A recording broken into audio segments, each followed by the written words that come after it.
Kita mulakan kuliah sebuah pada pagi ini dengan sama-sama membaca kitab ila hadratin Nabi Muhammad Mustafa Rasulullah sallallahu alaihi wasallam wa ala al-kiram ashabi izam syaikhul Fatihah. A'udzubillahi minasyaitonir rajim. Bismillahirrahmanirrahim. Alhamdulillahirabbil alamin. Arrahmanir rahim. Maliki yaumiddin. Iyyaka na'budu wa iyyaka nasta'in. Ihdinas siratal mustaqim. Siratal ladzina an'amta 'alaihim ghairil maghdubi 'alaihim waladdallin. Amin. Assalamualaikum warahmatullahi taala wabarakatuh. Alhamdulillahirladzi hadana li hadza wa ma kunna linahtadiya laula an hadanallah. Asyhadu an la ilaha illallah wahdahu la syarikalah wa asyhadu anna Muhammadan abduhu wa rasuluhu. Allahumma salli wa sallim ala sayyidina wa nabiyina wa maulana Muhammad wa ala alihi wa sahbihi wa barik wa sallim. Amma ba'd. Qala Allah Subhanahu wa ta'ala fi kitabil azim ba'da auzubillahi minasyaitonir rajim. Ya ayyuhallazina amanu taqullaha wa tanzur nafsun ma qaddamat lighad wattaqullaha innallaha khabirum bima ta'malun. Sadaqallahul azim. Maksudnya, wahai orang-orang yang beriman, takwalah kamu kepada Allah Subhanahu wa taala dan perhatikanlah apa-apa yang kamu persiapkan untuk hari esok, iaitu hari akhirat. Dan bertakwalah kamu kepada Allah Subhanahu wa taala, sesungguhnya Allah taala itu Maha meliputi terhadap apa yang kamu kerjakan. Wa qala Nabi sallallahu alaihi wasallam, la yu'minu ahadukum hatta akuna ahabba ilaihi min walidihi wa waladihi wan nasi ajma'in. Maksudnya, tidak sempurna iman salah seorang daripada kamu sehingga aku, kata Rasulullah, melebihi kasihnya pada ayahnya, melebihi kasihnya pada anaknya, dan melebihi kasih pada manusia semuanya. Alhamdulillah.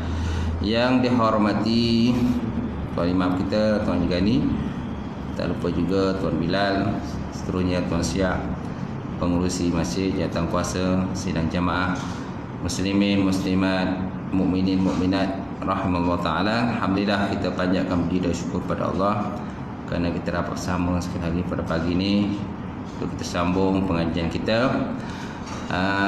Ulasan kata-kata khimah Syekh Athaillah As-Sekandari, fasal yang ke-10, wirid-wirid harian dan kehidupan hati. Betul tak?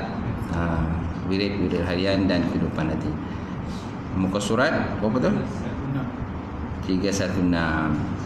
Atas. Tiupan angin. Baik, insya-Allah. Lihat 316 yang ada kitab berkenaan masalah wirid harian dan kehidupan hati. Baik, kita lihat atas sikitlah. Ya ayyuhal nafsul mutmainnah tu kan. Ya ayyatuhan nafsul mutmainnah irji ila rabbiki radiyatan mardiyah. Irji ila rabbiki, kenapa tak ila rabbika tu? Irji ila rabbiki radiyatan mardiyah. Kembalilah oleh kamu kepada Tuhan kau, radiyatan mardiyah, yang redha lagi meredai.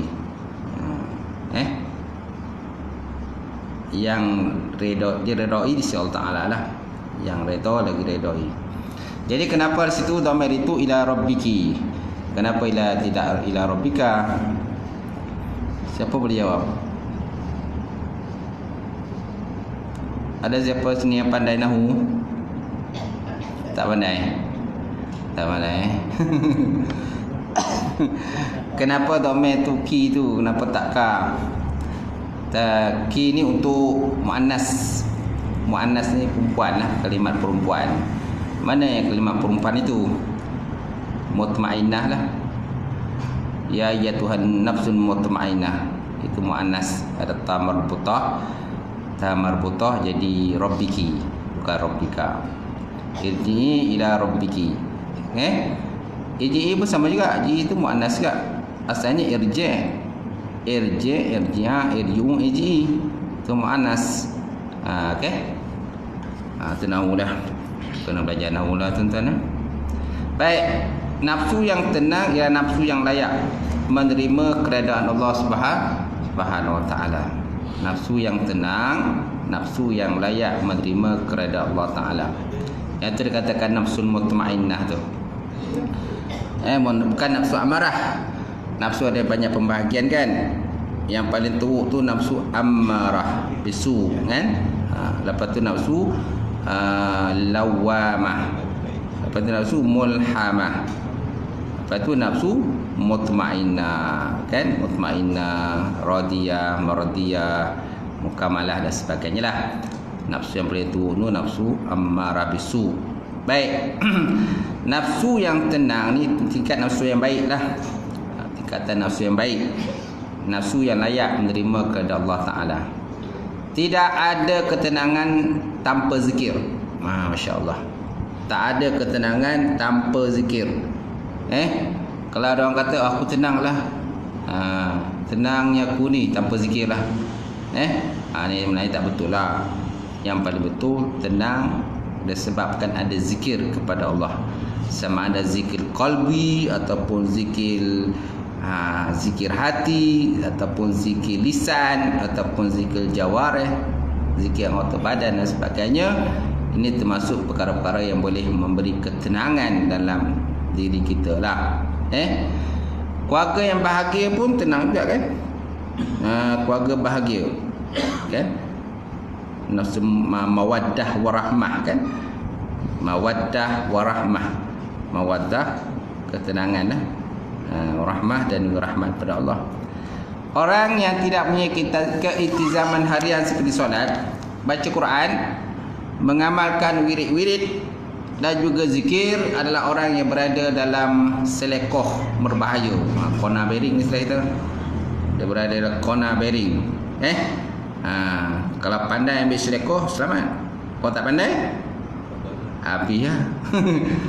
Saya tengok orang yang lumba motor kan, dia ambil corner tu. Wah, dia punya badan tu kan.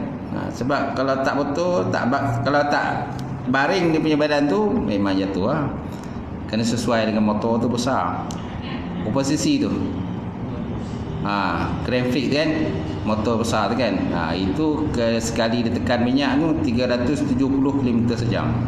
Boleh Imam buat 370 km sejam. Yang Hafiz Syarin bawa tu kan. Itu memang laju macam pelasit laju. Baik, jadi kita juga orang yang tak solat, tak ada baca Quran, tak ada amalkan wirid atau zikir-zikir, orang ni berada di selekoh berbahaya. Bahaya.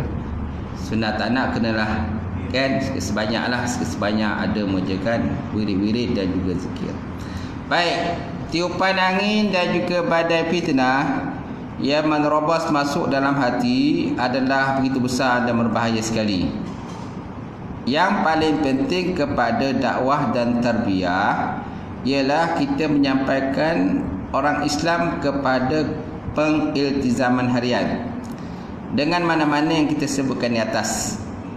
Dengan mana-mana sebutkan di atas, seperti solat, baca Quran, amal wirid dan juga zikir kan, bermujahadah diri kan, berjihad pada jalan Allah. Semua-semualah tu. Apabila kita berjaya berbuat demikian, kita dapat menyatakan kita telah berjaya menyampaikannya kepada sesuatu yang dapat memberikan ketenangan, ketenteraman kepada dirinya. Okey? Jadi bila kita dapat menyampaikan mesej dakwah ni, Islam ni satu perkara yang baik, Islam ni benda yang baik, bagus dan sebagainya. Okey? InsyaAllah orang yang tak tenang akan menjadi tenang. Tak tenang akan menjadi tenang. Okey? Kadang ada orang kadang jenis pemarah, pembongi kan, sikit dia dah marah kan. Jadi apa? Kadang-kadang dia kurang berzikir pada Allah, kurang berzikir pada Allah, kurang ingat pada Allah Ta'ala, sebabnya pemarah. Jadi oleh itu naklah kita suruhkan dia mengamalkan suatu ayat Quran, insya-Allah dia akan tenang. Macam tu. Orang-orang yang terkena, contohnya terkena rasukan, orang yang terkena kan, sihir dan sebagainya kan. Orang kena sihir kan, dia hantar oleh seseorang kepada diri dia. Jadi dengan suruh dia mengamalkan sesuatu ayat, insya-Allah dia akan selamat dah. Dia akan menjadi tenang dan sebagainya. Ataupun jumpa kepada perawat-perawat Islam, insya-Allah dia akan menjadi tenang. Tapi mula-mula tu dia mengamuk lah. Bila dia bacakan satu ayat Quran pada dia, utamanya jin yang terdapat dalam badan dia kan, dia akan mengamuk, akhirnya lama-kelamaan tenanglah dia. Tapi kadang ambil masa lah, susah juga kan. Kena pula dalam badan itu orang kata jin yang paling power punya kan. Jin pun ada yang power tak power juga. Jin pun ada yang raja jin kan dan sebagainya. Yang raja jin tu susah lah. Kadang dia bagi alasan macam-macam. Dia kata bila kita suruh dia keluar, dia tak nak keluar. Kenapa dia tak nak keluar? Dia kata aku dah 20 tahun kat sini kata. Aku dah 20 tahun dalam badan perempuan ni, takkan aku nak keluar. Itu kadang-kadang dia punya psikologi itu nak melemahkan semangat kita. Jin pun pandai juga. Dia nak lemahkan semangat kita. Dia kata aku dah sebati dalam badan perempuan ni, apa nak aku nak keluar. Dah bersarang dia kan. Okey, itu pun cara-cara tertentulah yang mereka gunakan. Jin tadi kan, dia pun pandai juga jin ni. Pandai pembolit, pandai pemongak dan sebagainya. Baik. Baik. Jadi dengan kita bacakan sesuatu ayat ruqyah, maka dia akan menjadi tenang. Dia akan keluar dan sebagainya. Baik, jika kita gagal berbuat demikian, kita sebenarnya masih kurang melaksanakan tanggungjawab kita lah. Jadi dalam konteks dakwah, tarbiyah, menyampaikan mesej Islam kepada orang ramai dan sebagainya, maka nak sikit sebanyak kita menekankan juga tentang ayat Quran supaya jadi tenang. Hadis-hadis atau wirid-wirid tertentu supaya orang tu menjadi tenang. Sampai itu suruh dia mengerjakan solat, ingat Allah Ta'ala selalu dan sebagainya. Baik, apabila kita gagal membuat demikian, yang terlibat terus menerus dalam kekurangan. Kalau kita gagal menyampaikan mesej dakwah kan, dan juga tarbiyah, okay, maka maknanya sudah ada kekurangan dalam diri kita. Dan kita pun memang banyak kurang pun. Kita seolah-olah bertanggungjawab mengekalkannya berada dalam rempuan angin fitnah yang bertanggungjawab mengeratnya untuk mengambil pendirian-pendirian yang salah atau menjerumusnya ke lembah dosa dan juga maksiat. Kalau kita tak buat apa-apa, tak boleh. Kita dah nampak orang tu buat salah, buat silap, terlanjur dan sebagainya. Kita cubalah perbaiki dia. Cubalah perbaiki kan, cubalah orang kata bagi nasihat pada dia dan sebagainya lah. Kalau dah terlanjur, contohnya sudah nikah cepat, dah terlanjur, sudah nikah cepat kan. Tapi ikutlah prosedur dia, peraturan dia. Ada kadang-kadang yang dah mengandung, jumpa saya lah, Ustaz minta lah tolong ni, nak buat macam mana ni. Ni seorang ni dah mengandung kan. Ada kadang bertunang. Dia ingat bila bertunang tu boleh buat apa je. Nikah jangkaan bulan 2, jangkaan nikah bulan 2, tapi tengok dah mengandung lah dalam masa bertunang. So datanglah begitu. Macam mana nak buat ni? Kami pun poning tak tahu nak buat macam mana. Macam biasa lah tiap. Macam biasa je lah, ikut prosedur biasa. Macam orang bujang nak nikah, macam anak dara nak nikah, macam tu jugalah. Tetap dengan sini. Ada tak jumpa orang macam tu dah mengandung, jumpa Imam Ghani? Ada kan? Tak ada. Oh tak ada. Saya selalu kadang jumpa pejabat tu dah mengandung. Kalau lambat-lambat kan ditangkap orang kuasa kan, orang kuasa tangkap. Jadi copet lah proses itu kan. Tapi anak tu tak boleh lah kita nasabkan dengan bapa perempuan tu. Perempuan lelaki tu tak boleh. Kata anak luar nikah cakap. Tak apa, kita proses lah, proses tu dia nikah cepat. Tapi prosedur kena biasa jugalah, kena ada segi khusus pernikahan kena ada cakap. Kan saringan HIV kena buat juga. Je tu. Sijil nikah mak ayah kena adalah. Pengantin perempuan tu kalau boleh mestilah bersedia untuk berkahwin, lelaki bersedia berkahwin. Keluarga ni kena juga beritahu. Tak boleh tiba-tiba kita nikahkan keluarga dia tak tahu. Walaupun dah mengandung kena juga keluarga tahu. Betul tak? Itulah dia.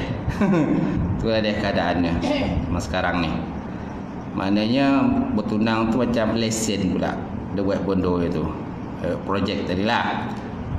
Tak sompek-sompek lah tu istilah kita. Tak menyompek lagi. Nikah patut bila dua dia dah apa dulu, dah buat dululah projek, kan? Tak menyompek lah tu. Tak sabar. Baik. Kemudian apabila seorang itu punya wirid harian, dia mudah sedar apabila melakukan kesalahan dan bertaubat apabila tergelincir. Masya-Allah. Jadi apabila seorang tu ada wirid harian yang diamalkan, insya-Allah dia mudah sedar apabila melakukan sesuatu kesilapan dan kesalahan dan segera bertaubat kepada Allah apabila tergelincir. Nampak? Tapi itu terbuat, Ustaz. Nak buat macam mana? Dah terbuat, dah terlanjur dan sebagainya. Baik, insan seperti ini adalah insan yang diharapkan dengan mudah dapat sampai ke makam wilayah. Insan seperti ini insan yang diharapkan dengan mudah dapat sampai kepada makam wilayah untuk menjadi wali Allah. Kerana inilah jalan menuju ke makam tersebut sebagaimana disebut dalam sebuah hadis Nabi sallallahu alaihi wasallam, tidaklah hambaku menghampirkan diriku dengan sesuatu selain dari apa yang telah aku fardukan kepadanya.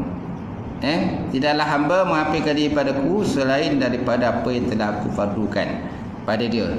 So kalau seandainya fardu tak cukup macam mana? Tengok pada sunat. Kan sebutlah hadis tu. Hadis ni panjang sebenarnya. Hadis ni panjang. Hadis terdapat dalam hadis 40 ni berkenaan dengan wali ni. Jadi dalam hadis itu di mana Allah Taala menegah kita daripada menyakiti wali dia. Siapa yang menyakiti wali Allah sama seperti memerangi Allah Subhanahu wa taala. Oleh itu nak jadi wali kena lazimkan ibadah fardu. Kalau ibadah fardu tak cukup, tengok pada ibadah sunat. Sebabnya ibadah sunat kena lengkapkan. Kena buat sebaik mungkin. Walaupun sunat je. Kerana banyak kalau kita ni menekankan fardu je. Sunat diabaikan. Biarlah hantar engkau. Sunat aja buat apa? Buat pahala, tak buat tak apa-apa kan. Tapi dalam konteks kita ni ahli tasawuf ataupun kita dah hujung-hujung dunia ni kan, hujung usia ni, kena lazimkanlah ibadat-ibadat sunat ni. Baik. Bila mana seorang insan sampai ke makam mahabbah,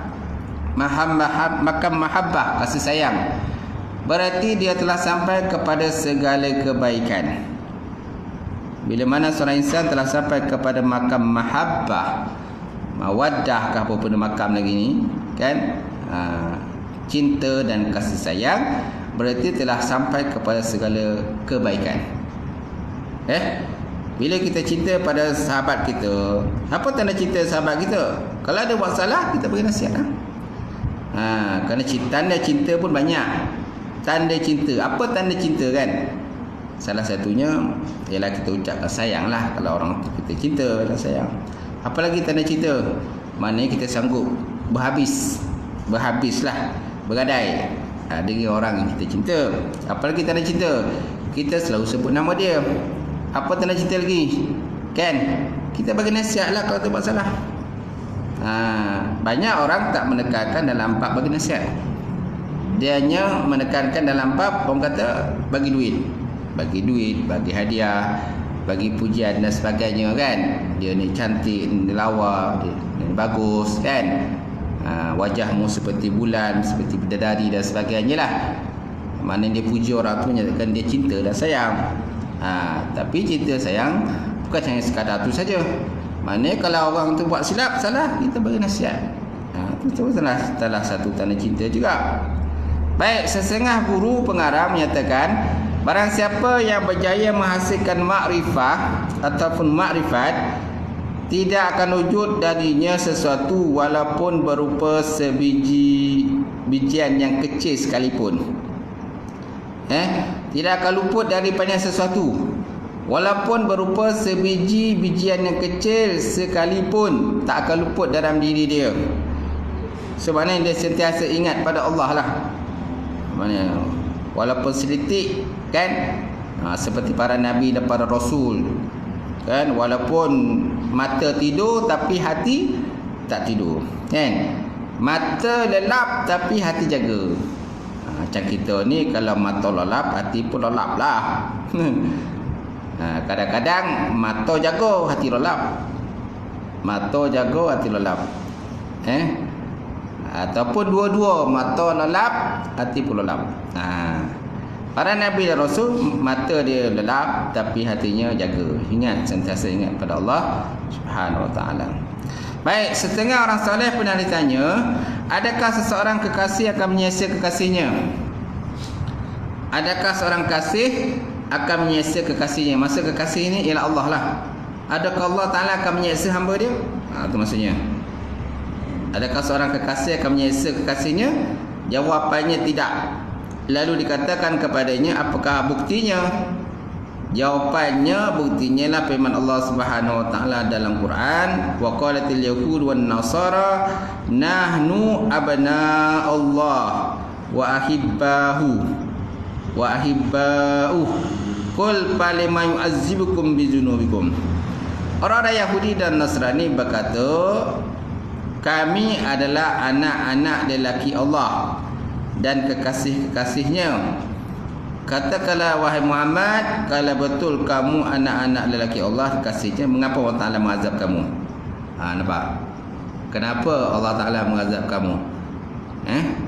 Jadi orang Yahudi Nasrani mengaku bahawa mereka itu anak Allah, Masya Allah. Mengaku anak pula. Mereka mengaku mereka adalah kekasih Allah.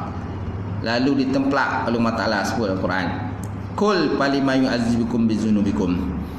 Kalau betul kamu anak lelaki Allah dan kekasihnya, kenapa Allah Ta'ala azab kamu? Menurunkan bala bencana kepada kamu, sebabkan suatu benda yang telah kamu lakukan. Baik, pasal yang kita bicarakan ni ada hubungan dengan persoalan ini. Ia mempunyai hubungan dengan wirid harian dan mendirikan solat. Syekh Ibn Athaillah menyatakan, la yastahkiril wirda illa jahulun. La yastakhiril wirda illa jahulun. Maksudnya tiada yang orang yang meremehkan wirid kecuali orang jahil. Masya Allah. Tiada orang yang meremehkan wirid kecuali orang jahil saja. Dia suka meremeh-remehkan wirid ataupun tak ambil tahulah. Tak ambil tahulah tentang wirid ni. Malah lagu kan. Dia kena semua bid'ah ni. Kan ada separuh orang yang suka melabelkan orang-orang sufi ni bid'ah. Orang-orang tasawuf ni dia kata ini semua bid'ah. Habis tak bid'ah siapa? Dia jelah tak bid'ah, dia kata. Oleh itu semua bid'ah. Baik, orang yang tak pandai menilai kedudukan wirid adalah tanda orang jahil, kerana membuktikan dia tak pernah mengetahui sunnah Nabi dan juga sunnah para sahabat radhiyallahu taala anhum. So, siapa yang tak pandai nak nilai wirid ataupun tak nak ambil tahu tentang wirid-wirid harian, zikir-zikir harian, zikir subuh, zikir petang kan, zikir malam, wirid selepas solat, wirid subuh kan, wirid apa-apa lah, wirid lah. Dia tak nak ambil tahu apa tentang wirid ni. Ini tanda orang jahil. Kerana membuktikan dia tidak mengetahui sunnah Nabi dan juga sunnah para sahabat radhiyallahu taala anhum ajma'in. Baik, ada nombor 96 bawah tu, jumpa tak? 96 bawah tu, tengok siapa yang ada kitab tu. Jangan tidur. Jangan tidur kan, maklumlah lepas subuh ni kan, sedap tidur ni tu kan. Kena pula kipas angin kan, angin-angin sepoi-sepoi bahasa ni. Angin sepoi bahasa. 96 lupa tak? Jumpa Sebagaimana yang diterangkan, wirid berarti ibadah yang dilakukan pada waktu-waktu tertentu. Sedangkan warid adalah cahaya. Ini beza kan, wirid dengan warid kan? Perkataan lebih kurang samanya, cuma ubah baris je. Ubah baris je, satu wirid, satu warid. Warid adalah cahaya dan berbagai-bagai pengertian yang lembut yang datang pada hati seorang, sehingga hati orang tu menjadi terang. Hati terang kan, mudah menerimalah satu benda yang baik. Mudah je kan. Ada separuh orang terang. Kalau hafal Quran tu sekejap dia dapat. Kita hafal Quran berpuluh kali tak dapat. Kenapa? Hati gelap. Hati gelap tu tak. Orang hati terang ni sekejap je hafal, dah satu musuat hafal. Lepas tu dia buat ulang balik, murajaah ulang balik. Dah dua surah, dua buku surat dah hafal. Kejap kan? Kita nak hafal satu muka surat pun susah. Kan hati gelap. Maksud apa yang tidak dapat digantikan wujudnya ialah masa. Maksud apa yang tak dapat digantikan wujudnya ialah masa. Misalnya pada pukul 7 pagi, seorang itu membaca Quran selama 1 jam. Seandainya terlewat waktu itu, tidak akan dapat kembali lagi. Wirid merupakan hak Allah yang harus kita penuhi, sedangkan warid merupakan harapan yang kita mohon kepada Allah. Tentu tak seimbang antara keduanya. Kadang-kadang kita mohon berlebih pada Allah, sedangkan wirid kita kurang. Wirid kurang, nak minta lebih, betul tak? Sepatutnya kita kena bagi lebih pada Allah lah. Barulah minta sikit lebih pada Allah. Ataupun seimbang lah. Maknanya sesuai lah dengan jumlah wirid yang kita buat dan jumlah benda kita minta dengan Allah. Kadang-kadang kita nak minta lebih, wirid kurang. So macam mana? Tak seimbang lah. Wirid merupakan hak Allah yang harus kita penuhi, sedangkan warid merupakan harapan yang kita mohon pada Allah. Tentu tak seimbang antara keduanya. Nak seimbang susah. Kerana apa yang Allah Ta'ala bagi pada kita takkan sama dengan apa yang kita minta dan apa yang kita amalkan. Kesihatan tubuh badan contohnya, satu benda sangat menilai. Kalau ikut pada amalan kita, tak mampu kita nak bayar kesihatan kita kan. Tak mampu nak bayar kesihatan yang Allah Ta'ala bagi pada kita. Kalau ikut pada amalan kita, tak mampu kita nak bayar semua. Nafas yang kita hidu ni, nafas yang kita menafas yang Allah Ta'ala bagi percuma ni kan, kalau nak kirakan tak mampu kita nak bayar dengan amalan kita. Apa lagi? Nikmat-nikmat yang lain lagi. Nikmat-nikmat kejayaan, anak kita berjaya, perniagaan kita berjaya kan. Apa saja benda yang berjaya kita dalam dunia ni, kalau nak kirakan nak bayar dengan amalan kita, memang tak mampu kita nak bayar. Nampak tak? Sebabnya kadang tak simbang benda tu. Baik, kita lihat semula di belakang tadi. Jadi Rasulullah SAW amalan yang disukai oleh Rasulullah SAW ialah amalan yang dilakukan secara terus menerus walaupun sedikit. Amalan yang Nabi suka ialah amalan yang dibuat secara terus menerus, istimral, berterusan, walaupun qalil, walaupun sedikit, tak banyak pun. Yang penting kita berterusan lah. Mana ada wirid yang tertentu kita amalkan. Setiap orang sahabat punya wirid yang diamalkannya secara terus menerus. Dalam sebuah hadis menjelaskan, apabila keluarga Muhammad mengamalkan suatu amalan, mereka tetap di alam amalan tersebut. Apabila keluarga Muhammad mengamalkan suatu amalan, maka mereka tetap di atas amalan yang mereka amalkan tadi. Dikeluarkan oleh Imam Muslim. Kemudian Nabi Muhammad SAW mempunyai wirid harian baginda sendiri. Sebenarnya Nabi pun ada wirid harian. Dalam kitab Al-Azkar tu, tuan-tuan lihat Qadar Imam Nawawi kan. Kat situ ada wirid-wirid yang bila sama diamalkan oleh baginda Rasulullah sallallahu alaihi wasallam. Dalam maksurat dikarang oleh Hasan Al-Banna, ada wirid-wirid pagi dan petang kan. Kemudian orang kata dalam doa-doa dan kitab-kitab doa-doa yang biasa kadang-kadang kita dapat di pasaran kan. Di pasaran banyak wirid harian. Kadang ada wirid-wirid harian dia bagi tunggu kita lah. Kan? Tunggu lama ni kadang-kadang suka bagi wirid-wirid harian. Doa-doa lah. Amalkanlah. Jangan suka ambil ijazah je amal tak ada. Kalau kita ni suka ambil ijazah. Ijazah kan, berkumpul ramai-ramai ambil ijazah. Lepas tu tak ke mana?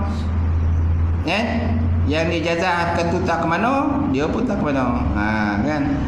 Dah tak jumpa dah kontes tu, dah hilang. Okey. Tu amalan kita memang suka. Memang tak salah lah ambil ijazah, tak salah. Tapi jangan hanya suka mengumpulkan ijazah tapi tak buat. Naklah kita cuba buatlah. Cuba buat sebaik mungkin. Baik. Setengah mereka suka berkhidmat dengan para janda. Okey. Setengah sahabat punyai amalan harian yang lain sebagai tambahan kepada wirid-wirid harian yang diamalkan oleh mereka. Setengah mereka pula suka berkhidmat dengan janda-janda. Imam Ghandi. Setengah mereka sahabat suka berkhidmat dengan janda-janda. Bantu janda lah, bantu mana yang susah, hidup melarat dan sebagainya. Sukalah. Beritahulah golongan-golongan gelandangan ni. Sesekali tu lah setengah Padang.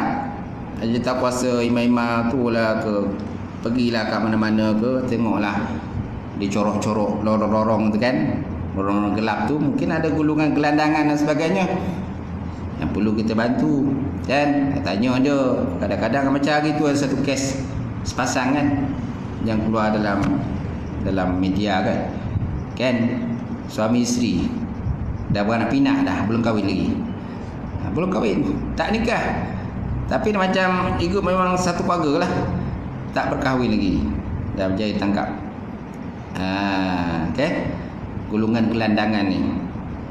Kadang dia tak ambil tahu dengan dunia luar. dia khusyuk dalam dunia dia saja. Dia kahwin, dia beranak pinak, tapi nikah tak ada. Ya tu. Ada perasan kan keluar dalam Mais punya FB tu. Mais punya FB, cuba tengok. Golongan gelandangan. Tu dalam proses dah kahwin dan nikah semalam dah nikah kan, tersilap Seremban lah dah kita dah nikah kan, tak nikah, tak beranak pinak dah, tak nikah. Nampak?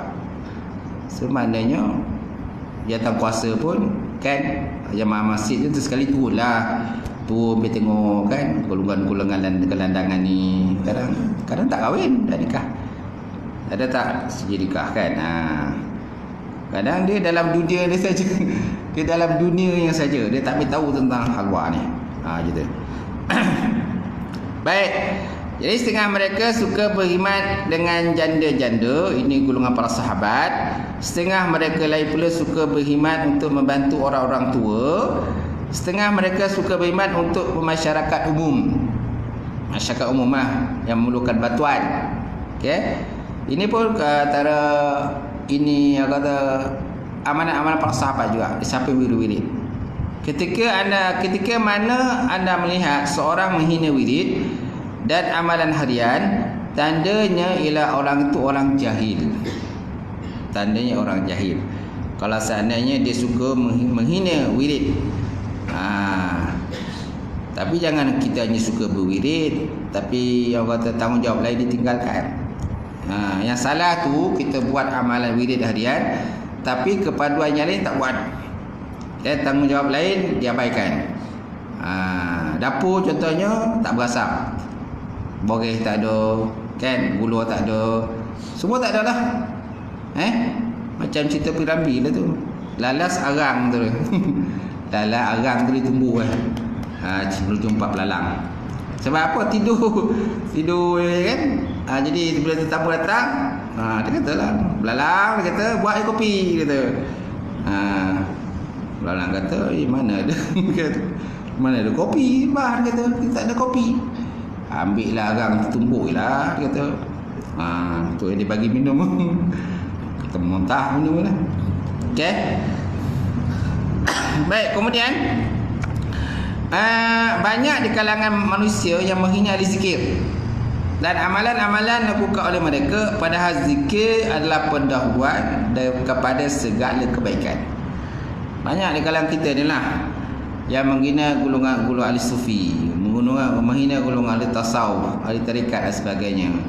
Orang yang suka mengamalkan wirid-wirid, ada yang suka menghina. Kalau kita rasa kita tak boleh buat, jangan kita hina. Jangan. Kalau kita tak boleh buat, jangan hina orang buat. Diam je lah. Kita tak boleh buat. Okay? Yang penting kita jangan menghina mereka. Dialah yang mewujudkan satu keadaan tertentu pada pendakwah. Dialah yang mewujudkan satu keadaan tertentu pada pendakwah. Mereka menyatakan hal keadaan seorang lelaki yang berada di kalangan 1000 lelaki adalah lebih besar dari kata-kata 1000 orang lelaki yang melingkungi seorang lelaki. Masya Allah. Mereka menyatakan hal keadaan seorang lelaki yang berada di kalangan 1000 lelaki adalah lebih baik daripada kata-kata 1000 orang lelaki yang melingkungi seorang lelaki. Di mana saja terdapat niat dan hal yang baik, itu juga termasuk dengan zikir juga. Di mana saja terdapat niat dan hal keadaan yang baik, di situ pun terdapat zikir. Dalam sebuah hadis sahih menyatakan, sukakah aku memberitahu kepada anda tentang sebaik-baik amalan anda dan paling suci di sisi pemilikan anda, paling tinggi di dalam derajat anda, lebih baik kepada anda daripada membelanjakan emas dan perak, dan lebih baik kepada anda daripada anda bertempur dengan musuh. Lalu anda memancung tengkuk mereka dan mereka memancung tengkuk anda. Dikatakan, ya Rasulullah, wahai Rasulullah, apakah dia? Maka sabda Nabi SAW, itulah zikrullah. Itulah dikatakan sebagai zikrullah. Itu lebih baik. Habis berjihad pada jalan Allah baik tak? Baik. Bersedekah baik tak? Baik. Dan membelanjakan emas dan perak untuk jalan Allah baik tak? Baik. Tapi yang paling baik Nabi kata zikrullah. Berzikir kepada Allah. Dengan berzikir hati akan menjadi tenang. Betul tak? Tenang kan? Macam tu. Dan banyak masalah diselesaikan dengan zikrullah. Solat pun banyak masalah selesai dengan solat. Ya ayyuhallazina amanu ista'inu bis sabri was salah. Innallaha ma'as sabirin. Wahai orang yang beriman, mintalah bantuan dan pertolongan dengan Allah dengan bersabar dan mengerjakan solat. Sesungguhnya Allah Ta'ala itu bersama dengan orang yang sabar. Surah Al-Baqarah. Jadi ayat itu menekan pada kita tentang bersolat dan bersabar. Dalam solat menunggu zikir kan? Kan dalam solat menunggu zikir pada Allah. Mana setiap kali kita baca itu kita akan ingat pada Allah. Suatu Fatihah kita baca, kita ingat pada Allah. Tasbih kita baca, Subhana rabbiyal azimi wa bihamdi, Subhana rabbiyal a'la wa bihamdi. Kan segala puji bagi Allah yang maha tinggi dengan keagungannya. Kan? Kat situ ada mengandungi tentang zikrullah. Zikir kepada Allah. Bila kita solat, mana kita zikir lah. Dia solat je, mana ada zikir je. Baik. Zikir di setengah keadaan adalah lebih utama daripada memancung musuh, tengkuk musuh di medan perang. Kerana ia merupakan syarat ikhlas, dan ikhlas adalah syarat penerimaan amalan.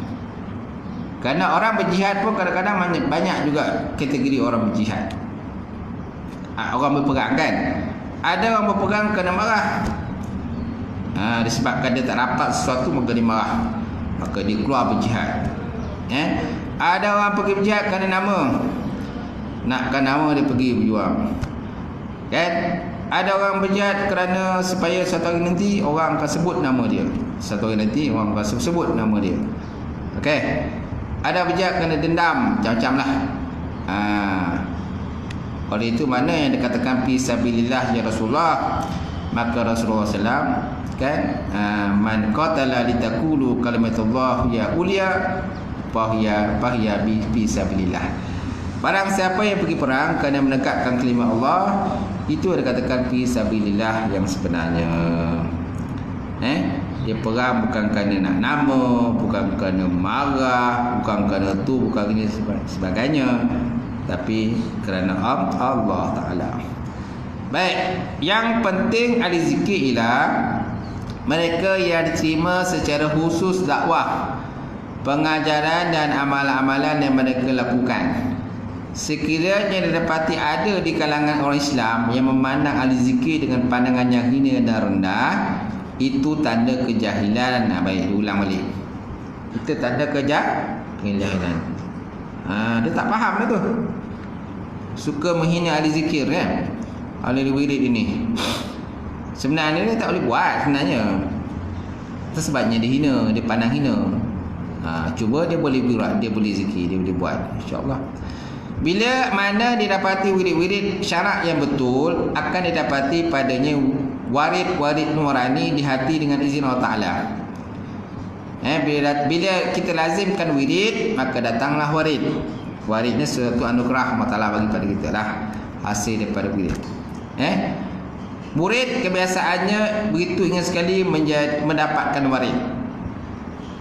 Wirid kebiasaannya begitu sekali ingin nak dapatkan warid. Masing-masing banyak macam tu. Dia berzikir tu, dia nakkan suatu makam. Nakkan suatu Allah bagi balik pada dia lah. Nakkan warid. Dari sini Syekh memberi peringatan kepada kita, iaitu menjadi kewajipan kepada kita berfikir tentang wirid lebih daripada berfikir tentang warid.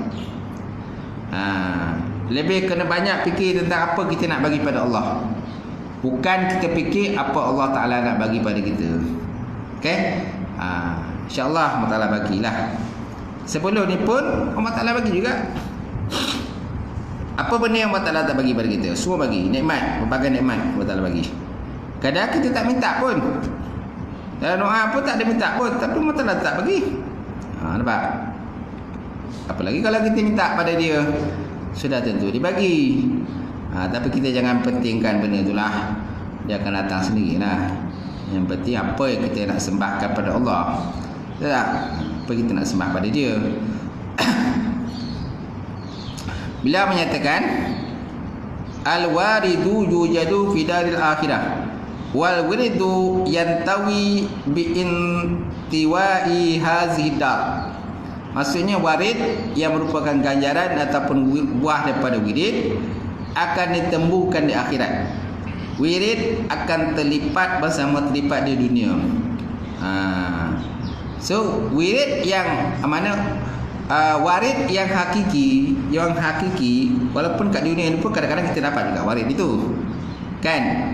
Mana yang apa tu, ganjaran kita buat, ada masanya kita dapat juga di dunia ini. Ada masanya kita akan dapat akhirat. Yang lebih baik mana tuan-tuan? Kat dunia ke akhirat? Lebih baik akhirat lah. Itu yang kita nak kan, akhirat. Kerana yang lebih bakar, lebih kekal. Di akhirat tidak terdapat amalan taklif lagi. Ahli syurga diilhamkan dengan tasbih, sebagaimana diilhamkan dengan bernafas.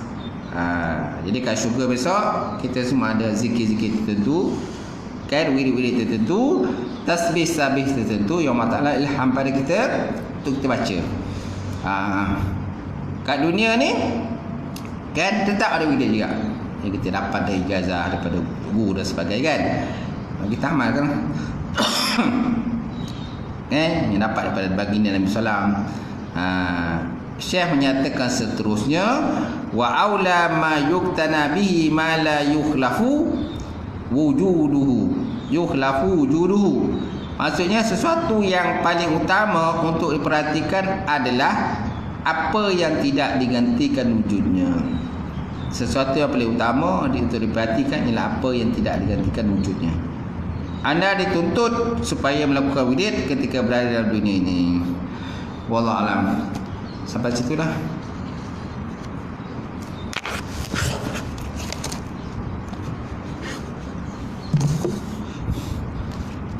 Okay, kita baca kitab ni dah 2 kali tak baca.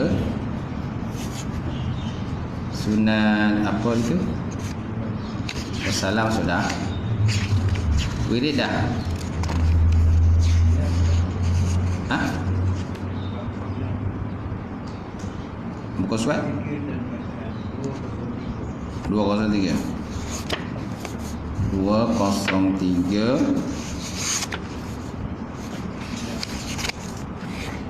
Okey. Zikir dan bacaan. Bab 9, muka surat 203. Kitab Kekeliruan Ummah, jawapannya. Okey, zikir berjemaah. Hukum berzikir secara berjemaah dan menguatkan suara. Apakah hukum berzikir secara berjemaah dan menguatkan suara? Apakah dalilnya? Ia adalah sunat. Dia adalah sunat yang sabit dalil syarak padanya daripada Quran dan hadis. Allah Ta'ala berfirman, wasbit nafsaka ma'al ladzi yad'una rabbahum bil ghadawati wal 'ashyi yuriduna wajhah. Dan bersabarlah kamu bersama-sama dengan orang-orang yang menyeru Tuhannya pada waktu pagi dan petang dengan mengharapkan keredoannya. Okey. Dalilnya sunat yang sabit dalil syarak tentang berzikir secara berjemaah dan menguatkan suara. Kemudian hadis. Dalam hadis sahih riwayat Imam Bukhari daripada Jarir, daripada Al-A'masi, daripada Abu Saleh, daripada Abu Hurairah, Rasulullah SAW bersabda, inna lillahi wa malaikatan yatufuna bituruki yaltamisuna ahli zikri fa iza wajadu qauman yazkurullah tanadaw halimu ila hajatikum. Qala fayakhufunahum bi ajnatihim ila samai dunya. Qala fayas'aluhum rabbuhum wa huwa alamu minhum ma yaqulu ibadi.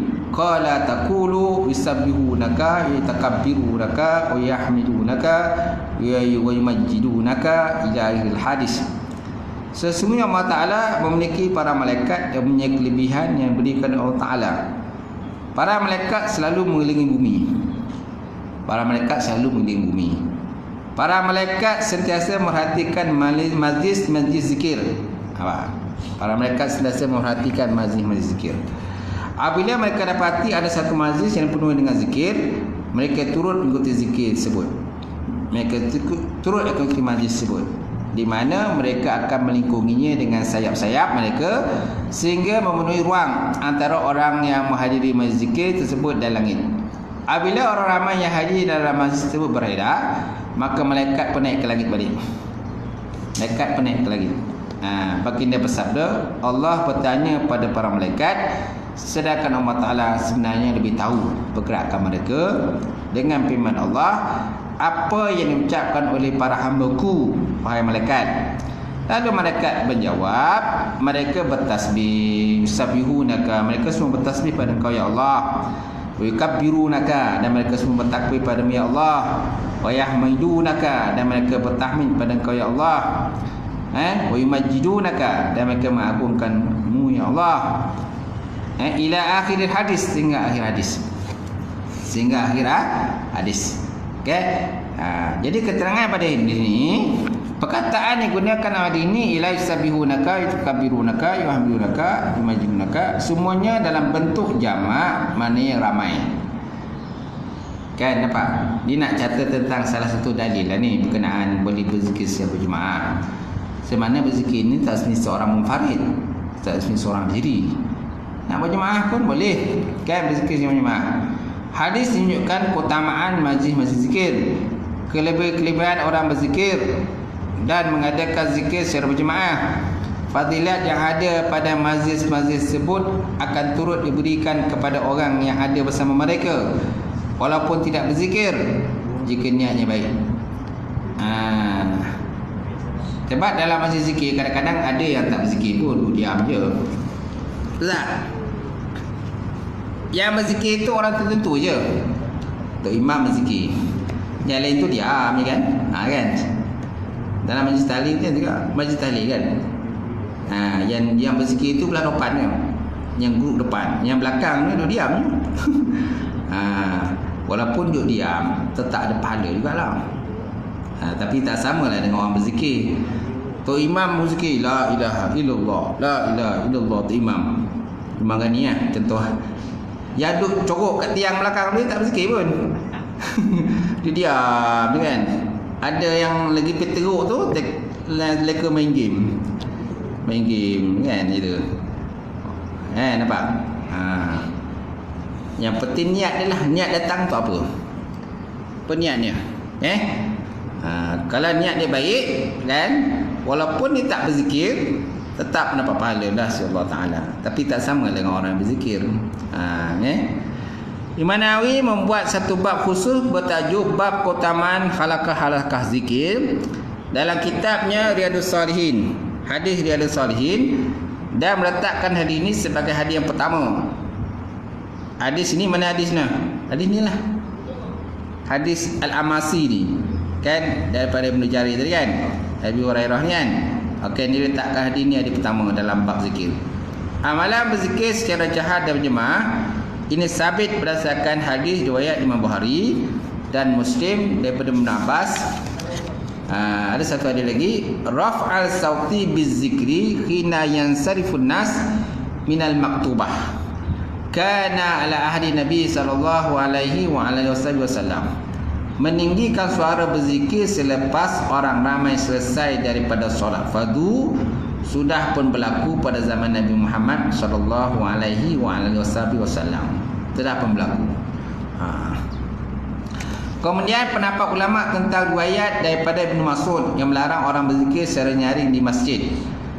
Ibnu Hajar Aitami berkata dalam Fatwa Al-Fiqhiyah Al-Kubra juzuk pertama muka surat 177, wa amma ma nukila an Ibnu Mas'ud annahu ra'a qauman yuhalliluna bi raf'i sauti fil masjid faqala ma arakum illa mubtadi'in hatta akhrujakum minal masjid falam yasih anhu bal lam yarid wa man samma akhraja Ahmadu an abi allazi yaz'umuna anna Abdullah kana yanha an zikri ma jalastu Abdullah majlisan qattun illa zakarullah fih wallahu subhanahu wa ta'ala alamu bisawab.